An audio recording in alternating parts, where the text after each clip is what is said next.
Hello बच्चों, let's see the questions. Our question is the correct option for the value of vapor pressure of a solution 845 degree with benzene to octane in molar ratio 3:2.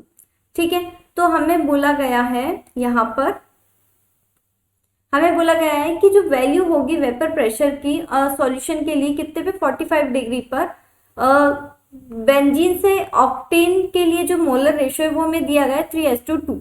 ठीक है, तो क्या होगी value वो हमें निकालनी है. ठीक है, अब देखो यहाँ पर हमें कुछ दिया गया है 45 डिग्री पर वेपर प्रेशर जो होगा बेंजीन के लिए 280 mm ऑफ Hg होगा और ऑक्टेन के लिए होगा 420 mm ऑफ Hg. ठीक है, और हमने अज्यूम किया आइडियल गैसेस के लिए. ठीक है, तो देखो हमें यहाँ पर रेशियो दिया गया है 3:2. ठीक है, बेंजीन के लिए हम लिखते हैं XB. ठीक है, और यहाँ पर ऑक्टेन के लिए हम लिखते हैं XO. अगर हम इसके लिए जो मोल फ्रैक्शन होता है वो निकालें तो 3/5 आ जाएगा. ठीक है, और हम ऑक्टेन के लिए निकालें तो 2/5 आ जाएगा. तो 3/5 जो होता है वो आता है 0.6 और 2/5 आता है वो आता है 0.4.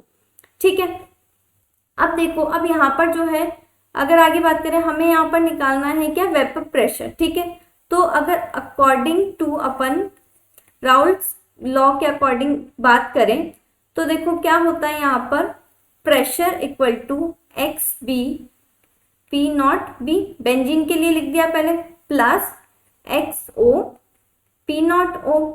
ठीक है, अब एक्स बी यानी कि जो फ्रैक्शन निकला था वो क्या आया था बेंजीन के लिए 0.6 इंटू अब इसका जो प्रेशर जो दिया गया है 280 mm दिया गया है. ठीक है, और इसके लिए 0.4 इंटू 420 mm. ठीक है, अब अगर हम इसको आगे फर्दर सॉल्व करते हैं तो ये आता है हमारे पास 56 प्लस 280. तो कंप्लीट वैल्यू आ जाती है हमारे पास 336 mm ऑफ Hg. ठीक है, तो हमारा जो आंसर आता है वो क्या आता है 336 mm ऑफ Hg. ठीक है, तो अगर हम ऑप्शंस की बात करें तो फर्स्ट ऑप्शन 168 है तो ये नहीं होगा. Second option 336 mm of Hg ये सही है.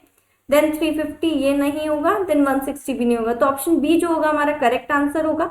ठीक है, so our final answer is option number B. I hope you understand. Thank you and best of luck.